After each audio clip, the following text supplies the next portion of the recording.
मन करे जहाँ तो पार देता लाइनिंग, बाते बाते पदादा मारता फायरिंग। अरे बड़े चर्चा बाबू सुनो, मन करे जहाँ तो पार देता लाइनिंग, बाते बाते पदादा मारता फायरिंग।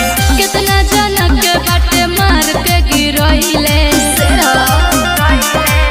आगा में बाटे धुरबारांड हिलाइले, मार के गोली बाऊ हलका मचाइले। आगा में बाटे धुरबारांड हिलाइले, मार के गोली बता बहे मचाइले।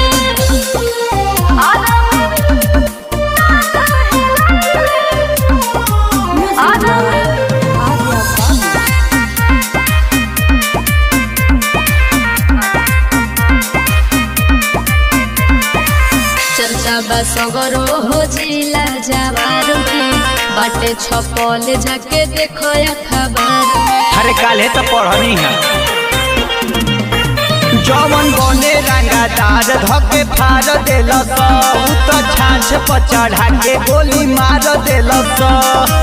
जगइले जान से जे बाटो करइले, केहू ना हटे। आगा में बाटे धुरबारांड हिलाइले, मार के गोली बाऊ हलका मचाइले। आगा में बाटे धुरबारांड हिलाइले, मार के गोली बता बहे मचाइले।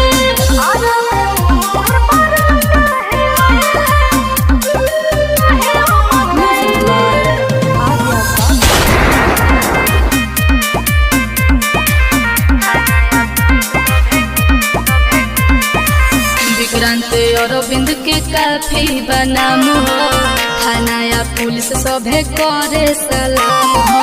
अच्छा ये बात बा सुनो, शुरू से रंगादारी अंकित करेले, नहीं करे में मर्डर रोहित डरेले। लोग शुभम बाड़े सगरो हो छइले, हर नमवे काफी बा। आगा में बाटे धुरबारांड हिलाइले, मार के गोली बाऊ हलका मचाइले।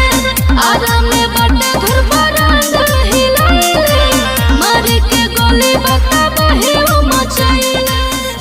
अरे बरांड नु हो।